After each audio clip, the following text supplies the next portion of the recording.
So, hello and welcome to the very first episode of Tolkien with Friends, or Tolkien with Friends, if you want to pronounce it correctly. But I think the joke lands better if you just say it the dumb American way. It lands. Tolkien, yeah. So, my name's Andy, and I'm here with my best friend Anna to talk to you about all things Middle Earth, fantasy, fandom. Love it. So, Anna, is there anything you want to say to people before we get started? Just want to preface that you are the diehard Lord of the Rings fan here. I'm taking a lot of cues from you because Yeah. this is your lifeblood. Yes. I think that is very accurate. So, and we'll get into this more, but yes, I am the Tolkien nerd in the between this friendship, but it's called Tolkien with Friends. So we're gonna bring on some fun guests later, people that definitely know a lot more than me, people that maybe know the same amount as me, less than me. I think it's really just the vibe of the podcast is really just chill, friendly, the in-depth stupid conversations that you have with your best friends is the idea, right? Of course. So for the premise of the podcast, for anybody who is what even is this?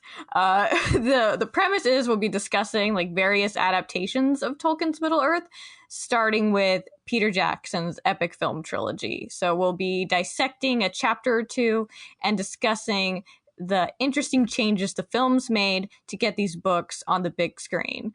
But before we get into that, we wanted to start with a discussion about the role that adaptations have played and how we experience not only Lord of the Rings, but any fandom. Now, Anna, we both know, as we literally just talked about, I am the Tolkien nerd between the two of us. But what fandoms would you say mean a lot to you? Game of Thrones is by far my lifeblood.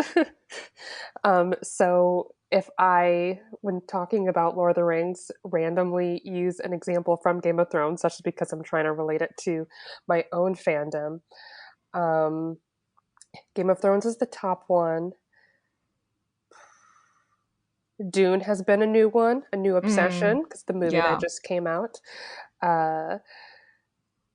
Yeah. Oh, and absolutely. I guess I don't know, this might be cringy, but Twilight is something that I read first and then they adapted it into a movie. So totally. And what's so funny is that I feel like Twilight gets brought up on, I don't know, do you ever end up on Twilight side of TikTok? But oh yeah. I love the tone of that. Oh yeah. But it definitely comes up as far as I don't know. I think that now it's kind of become one of almost like an inside joke as far as people talk about it being cringe or whatever, but that was a whole whirlwind. Yeah. Totally wild. I think so my friend Callie, she was definitely into it and I read them because of her and I was like, okay, sure, whatever. And then I saw the first movie with her. I even bought a Twilight t-shirt, y'all. Same. And that's another thing that's interesting is that when we talk about adaptations, I think that there is a tendency for some people to shame other fans for the way they entered the fandom. And I just want to put it out there right now that is not what this podcast is. You know what I mean? Yes. This is about loving something, not about shaming someone else for appreciating that fandom. Yeah, exactly. And if it's if you read Twilight and that got you into reading more books or more fantasy, that's great. If Harry Potter was the first giant series you ever read, then hell yeah. Loving things should not be shameful. No. And I just think we've talked about a lot about this a bit between the two of us, but just the toxicity of the internet can be a lot sometimes. So just wanted to preface, since this is the first episode, like this is not going to be one of those places. Like this is a wholesome cast. As far as like I can't guarantee that I'm never going to curse on the internet, but as far as like the general vibe, the welcomingness, like this is a place for anybody. Absolutely. Yeah. So, like I know Game of Thrones is a big one for you, and we both love Star Wars. Like we talk about Yeah. Star Wars and we talk about Marvel stuff. I feel like Marvel, there's so many facets to it that it's like hard to keep up. And there's like, and like my husband Josh, and you guys will probably learn that both of our husbands are named Josh. Might get confusing. Yeah, so we'll probably say like my Josh, and we'll both say my Josh. Hopefully, I mean you can tell the difference between our voices, whatever. Um, but my Josh has. I feel like he knows a lot more of like Star Wars lore and stuff, and also like what is canon versus not. And so we like to talk. We talk about that kind of stuff all the time, and Marvel is really fun, but there's so many. There's so many different pieces of Marvel that it's like, and like with comic books, like you can have so many different editions. Like for me, like I'm just gonna be obsessed with like a couple things, and the rest is just kind of for fun, if that makes sense. Absolutely. There's like, when you are into a fandom, there's only so much you have to dedicate to it. Yeah, So I it's mean like, it's like how much brain space can I fill with nerdy shit? And granted, I will try to fill it with a lot of shit, but I can't fully commit to all of it. right. Yeah. So, talking about Game of Thrones, Lord of the Rings, these types of big fantasy adaptations, we know that Tolkien's work has been adapted into multiple things. Like we have several cartoon movies, we have two separate live action trilogies, the TV show that's coming out later this year in September, and an anime about the Rohirrim coming in 2024. And obviously, we know that Game of Thrones was a huge cultural phenomenon. Like, remember when I bought those MTA tickets that were Game of Thrones themed? Yes, I keep mine with me all the time. Good, good. I think I kept one for myself. Do I know where it is? No. So that's why I gave them to you and Alex, because you both still have them. It just makes sense that way. But with all of that in mind, all the different ways that we have seen things we love interpreted, I think we should talk about the ways that adaptations have helped shape our experiences of our respective fandoms. So, I mean, that can mean a lot of things, right? Like, I did a TikTok. And I'll also say that like the idea for the podcast came from my usage of TikTok. Like, I'm Andy Inc. on TikTok, and it's just solely based on Lord of the Rings.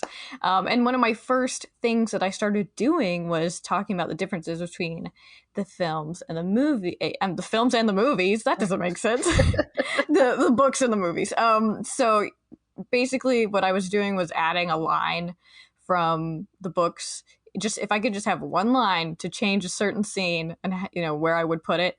And I have some friends on there for example, Sarah, who is welcome to join us anytime if she's listening. And she's SE Holmes 25 on TikTok, but she was doing like the opposite thing, like how the movies did certain things better than the books. And I was like, this is a really fun idea to explore. So that's kind of like why we're in your ear right now. But as far as when we think about adaptations and the way that they that's exactly what they are. They adapt, they take the thing that we love and they morph it into something new, right? And so like how does that change your experience? And for me, like my introduction to Lord of the Rings was based around the films. Like I did get to read the books first, but it was really like my mom saying, "Hey, these movies are coming out. I've never read them. Let's read them together, and then we'll know what the deal is." And so, but I was 11 at the time, and I think there's something about that, like age range, like the tween, early teens, where it's like once you love something right then, it's like cemented into your brain and is like fully part of my personality now. Yeah. But then, there's other people that I've seen on TikTok, for example, where The Hobbit that are somehow much older than me, or much younger than me and older than me. And I've had people stitch some of my videos saying like how Lord of the Rings video game was their way into Tolkien, or, The Hobbit cartoon adaptation, or the Hobbit film trilogy from Peter Jackson was their first thing, and they love it. And for me, like, the Hobbit film trilogy is just really hard to watch. So I think it definitely it has a big, it's an entry point, right? And it can kind of shape probably how you interact with the fandom going forward, and I think it can also like shape the thing that you love about the original. Do you know what I mean? Absolutely. So for you in Game of Thrones, like, how does your experience entering through the show affect how you interact with Game of Thrones now?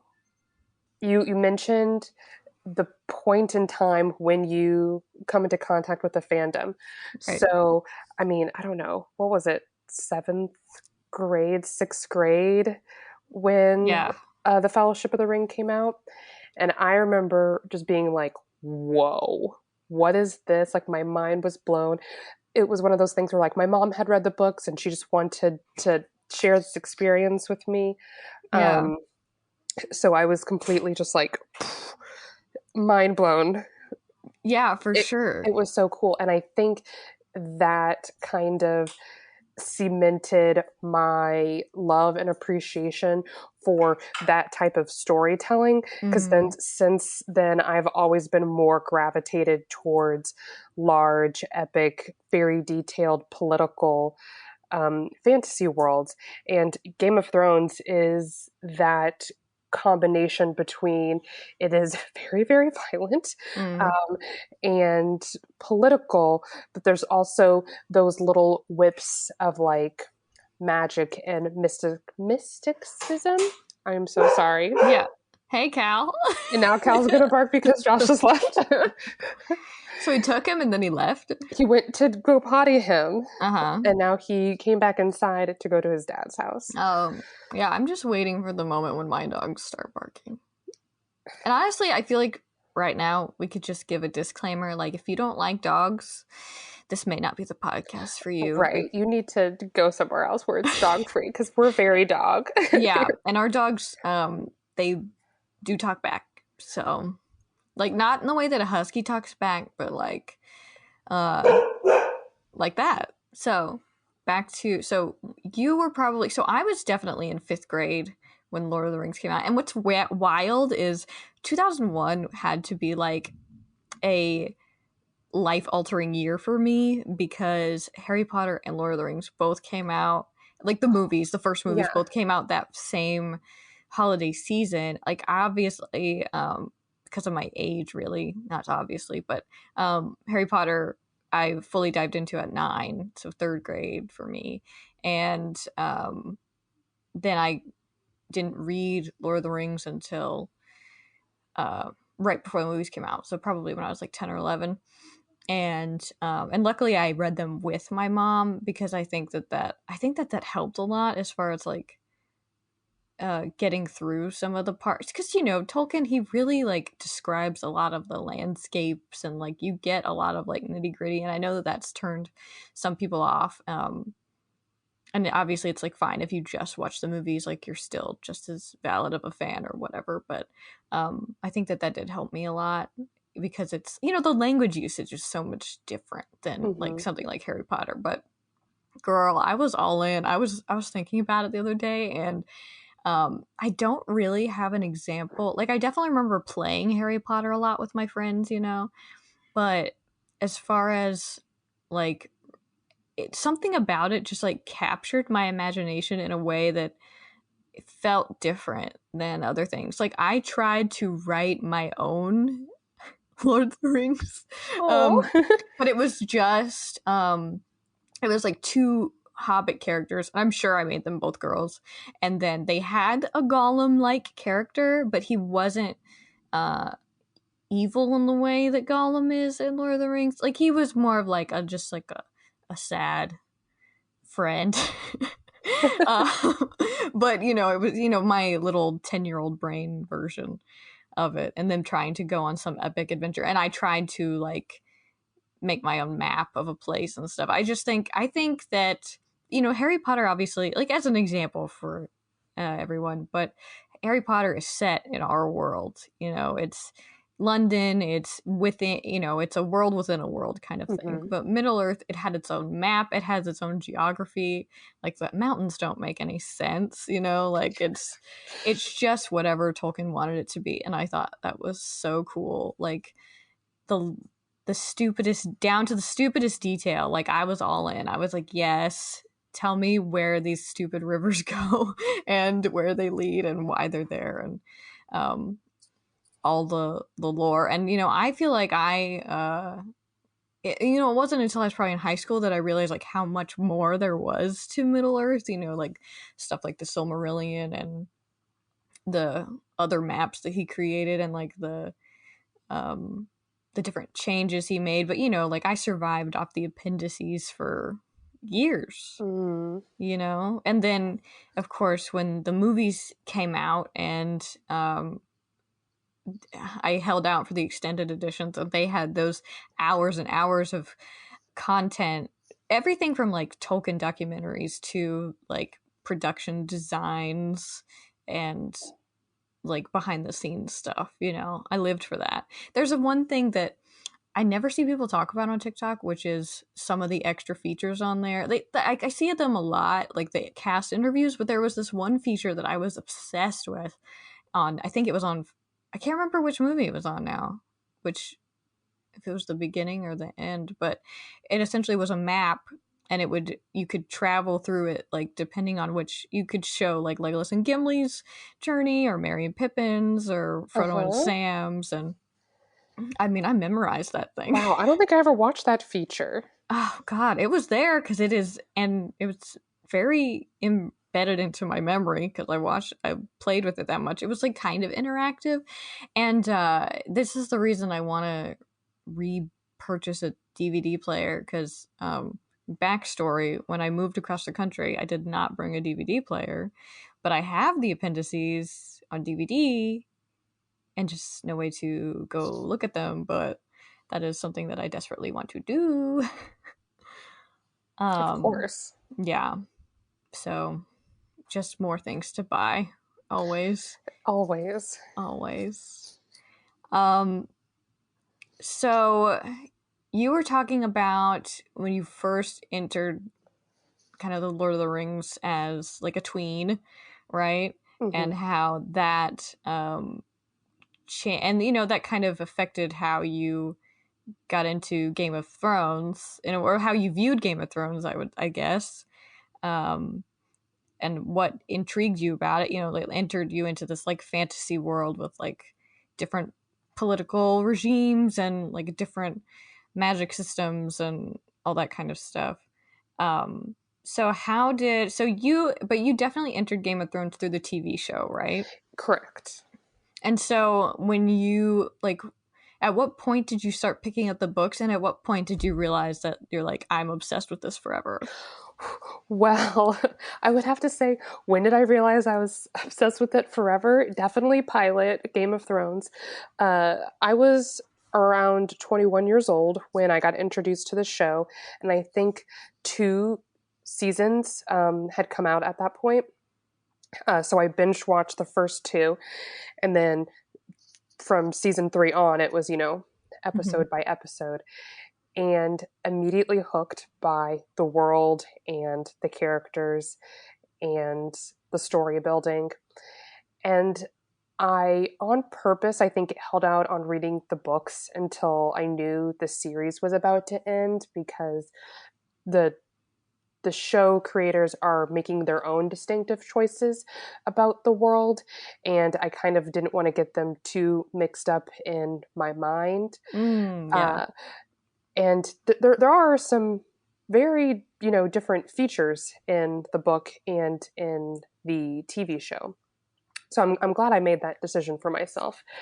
Um, but it's almost like experiencing it all over again, and Yeah. that's really like chef's kiss about being in a fandom. Like, I can appreciate the TV show for what it's bringing, and then I can read the books and it's giving me the same thing but different. It's Yeah.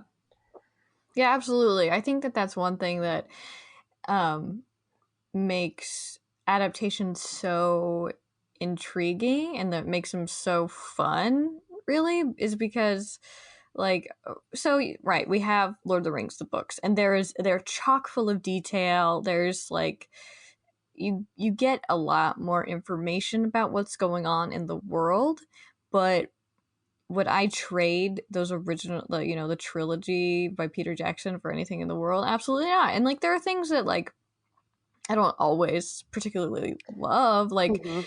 Faramir's characterization. Like, I know why they did it in the movies, but like the actors, the set designers, the special effects people, the costume designers, I think that like something like that, and especially like when you have big series where the people are working together for a long time, I think you even get that in like Game of Thrones when you watch the cast talk to each other, like the love that they have for each other. I think it Mhm. overflows into the work, you know? And so Yes. that's how I feel about Lord of the Rings. I think it's like where the books are really the culmination of one man's life work, and it's beautiful and it's detailed and it's lovely. And then you get to see I guess, the version of that when thousands of people get to collaborate and create something new for us.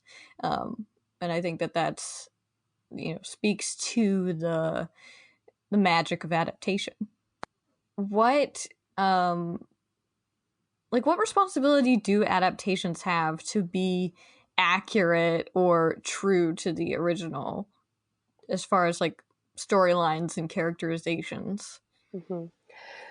And I think this is really where you get into, quote unquote, the art and the science behind adaptations, because there are certain objective, plot points that someone needs to hit. Like Mm-hmm. in Game of Thrones, Hand of the King dies. They go get a new Hand of the King. They come down to, King's Landing. Shit unravels. That obviously needed to stay true to the storyline, because that's critical to the plot moving forward. But Right. then I think there are subjective details that absolutely can be decided by the artist at hand. Again, I can't say, is it 25%, true to the books? Is it Mm-hmm. 50%? I don't think there's a number, because it's that, again, that very, very gray line between objective and subjective parts, to the story.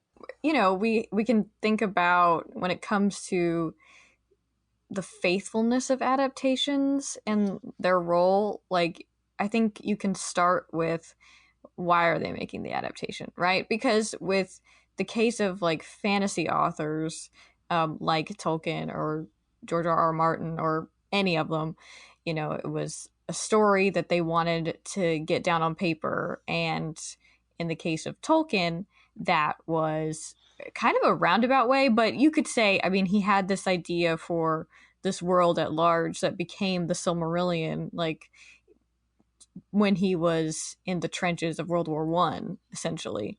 And The Hobbit only happened because his kids are way too detail oriented and needed him to get the story right. So he went back and wrote it down instead of telling it to them like a bedtime story. And then people in his circle like encouraged him to get it published. They asked for a sequel. They didn't really get one. They got Lord of the Rings, Yeah. and but he based it around his mythology that he had started many years before, decades before. But essentially the same idea is right, that they start out because they have a story in their brain and they need to get it out on paper. And obviously, like, as an author, you obviously want to make money off of it, you know, but as far as like the seed for it, I think it's pretty uh, organic and doesn't have a lot of motives behind it. But then when you think about a movie or TV show, like, the idea isn't just to tell great stories. Like, of course, I think that probably all directors and people involved, like, that is like how they got into the industry or whatever. But at the end of the day, it's, to make money. Right.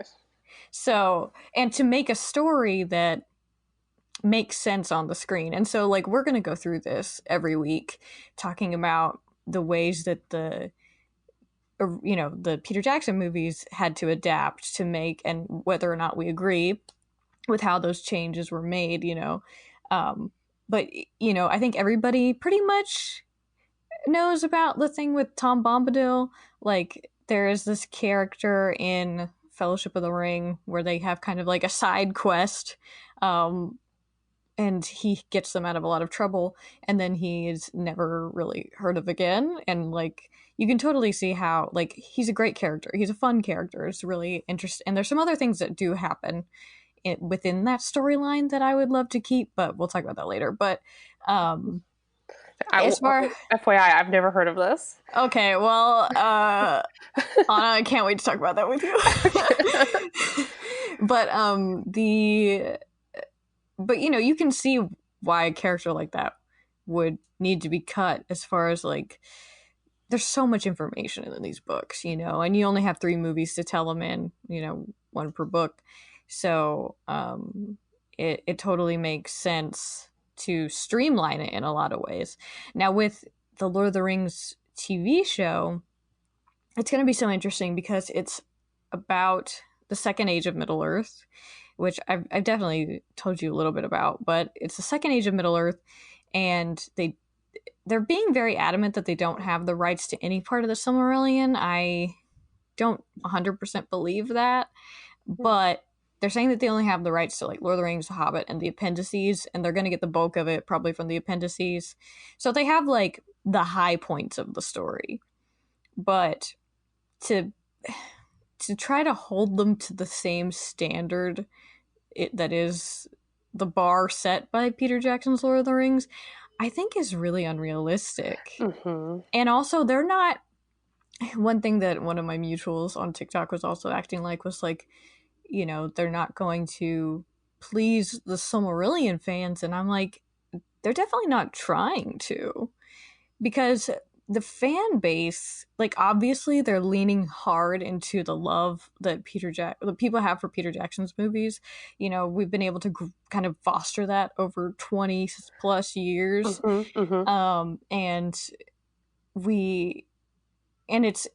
They're such an easy entry point. There are so many people that have just seen the movies and never read the books, because they are so... And I think it's part that, tells you a lot about how great those movies were, that you felt like you got the whole picture, right? And they are so beautiful, and I think they're definitely leaning into that, but they know that most people haven't read the Silmarillion, nor do most people intend to. Right. And it reads incredibly differently than Lord of the Rings has dialogue. Lord of the Rings has like a strong narrative. In the Silmarillion, it is essentially like the history of Middle-earth. It's like a textbook in a lot of ways. There's some dialogue, and there are bits and pieces of it that have been extrapolated into their own novels, like The Children of Hurin or Beren and Luthien.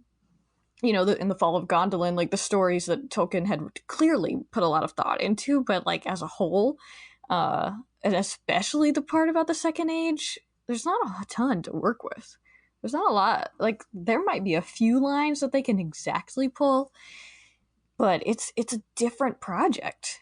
It's a different medium. We've never had a Lord of the Rings TV show before.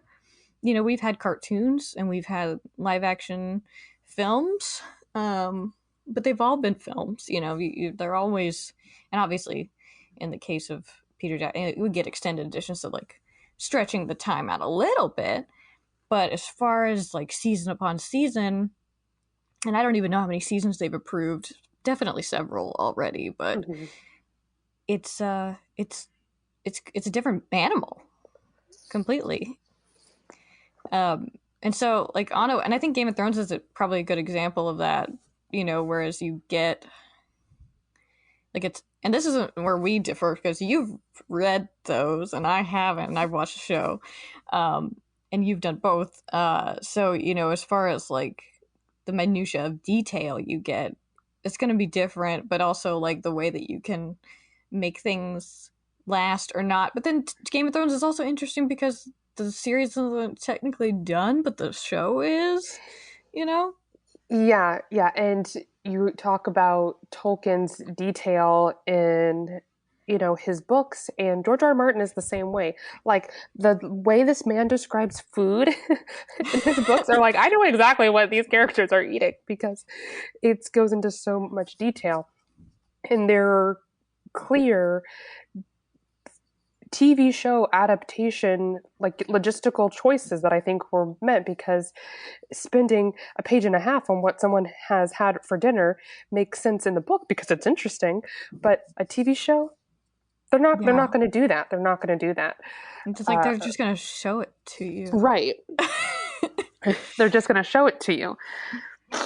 But he definitely also has a lot of details that there's no way, even with HBO approval and hour-long episodes, 10 episodes, a season, that you weren't going to get to everything.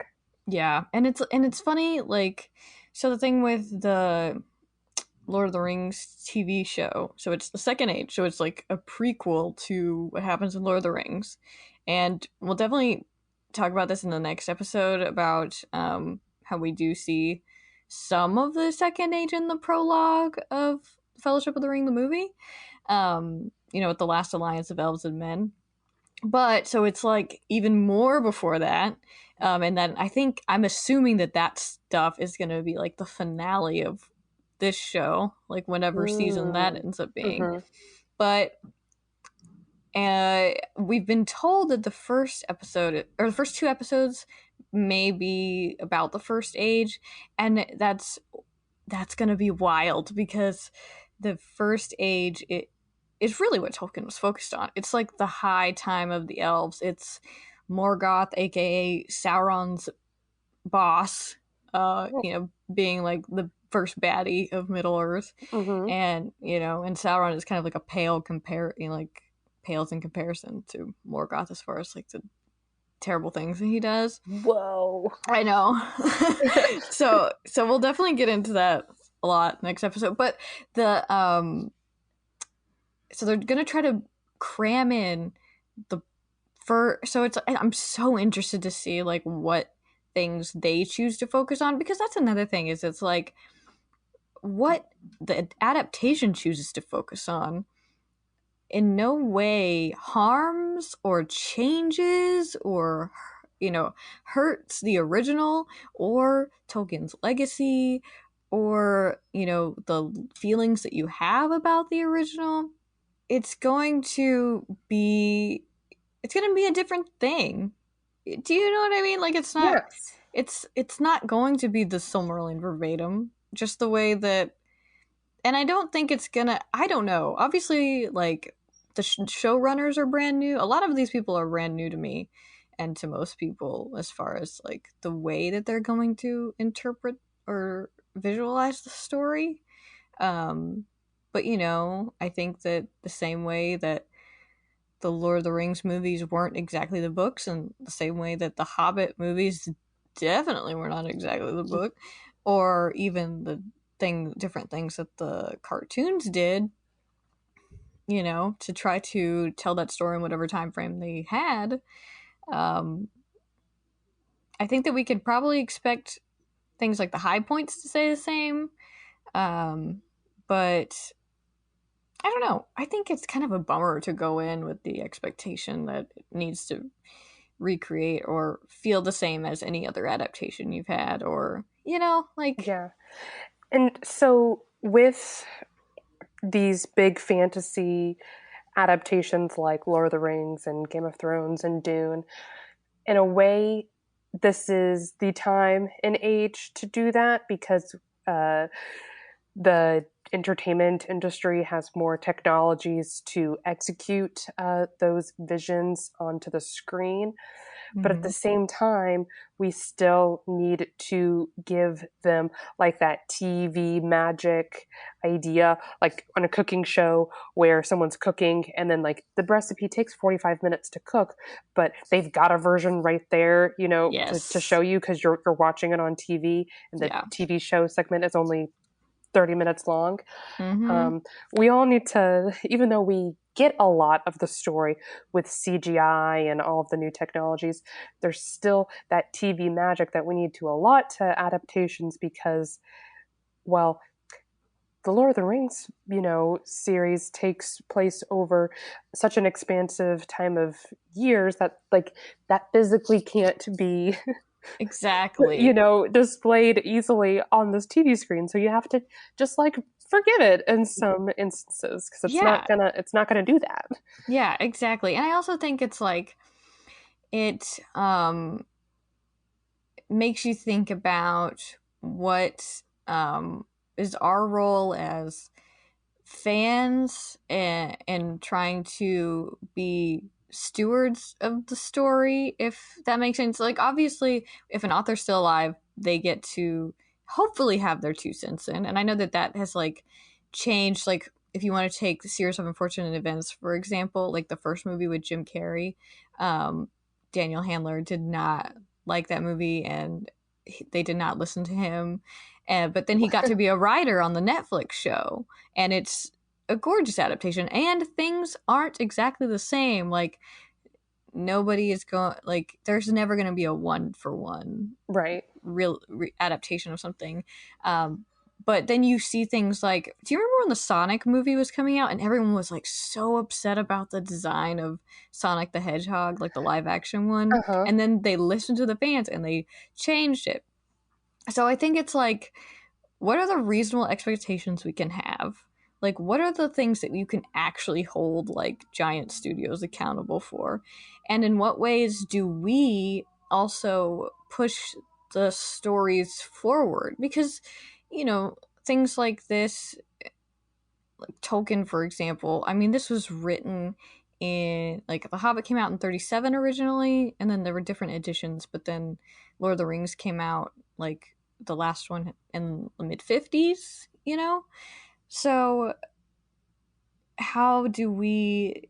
And I think that most aspects are truly, really timeless, but then, like, how do we keep telling these stories in a way that resonate with modern audiences? And I think that's one thing that the Amazon show is really dealing with right now. Like, Mm-hmm. the amount of, like, racism and misogyny online has been, I don't know. I think that I knew that white supremacy Tolkienites were like always there, Mm-hmm. but the way that they like come out of the woodwork, like from their holes, when they like decide to cast people of color into the show is like insane. And also then when they show Galadriel in armor, then it sounds exactly like the way angry fanboys on the internet reacted to Arwen having a bigger role, and people acting like Kate Blanchett and Liv Tyler weren't beautiful enough to play elves. Like, Whoa, I didn't know yeah, that. yes, Oh my gosh. yeah. So it's like, it's funny because like when we were tiny when those movies came out, and I was just so like, I had read the books like immediately before the movies, so I knew exactly what happened and how it changed. But I was so, like, as a little 11-year-old me with like long dark hair and super pale, and then to see like Arwen taking like this badass role that she doesn't in the books, I mean, like, that spoke to my little tiny baby heart, Mm-hmm.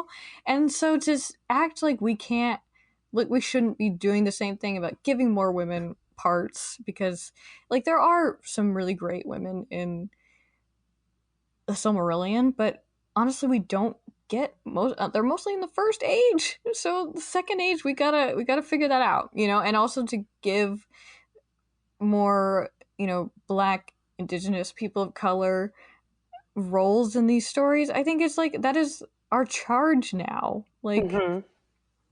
I don't even want to get started on like all the horrible like arguments people make for that against it, but We I'll could just literally be talking about it for like 6 hours. I know, and it hurts my heart, but essentially, like as someone who, you know, really it meant a lot for them to give Arwen that part in the movies and to like beef up her presence there. I Why wouldn't you want the same thing for anybody else? You know what I mean? Like everybody deserves to see themselves in these stories. Like I, and that's the bottom line, right. right? I think people don't realize how important those details can be. Like when you watch the show Friends on repeat, or you're watching, I don't know, Sex in the City, or I just I'm thinking of like really popular all white cast Mm-hmm. TV shows or movies. Yeah. And when a studio makes an active decision to start including more people of color, or more women with stronger roles, not just like they're there, Mm-hmm. or more people with um, disabilities, or LGBT. Oh my god, LGBT. I have a cold. Yeah. Forgive her. LGBTQ representation. Um, it can make a person, a child, an adult, it can make the biggest difference on how they connect and see a movie or a TV show or a story.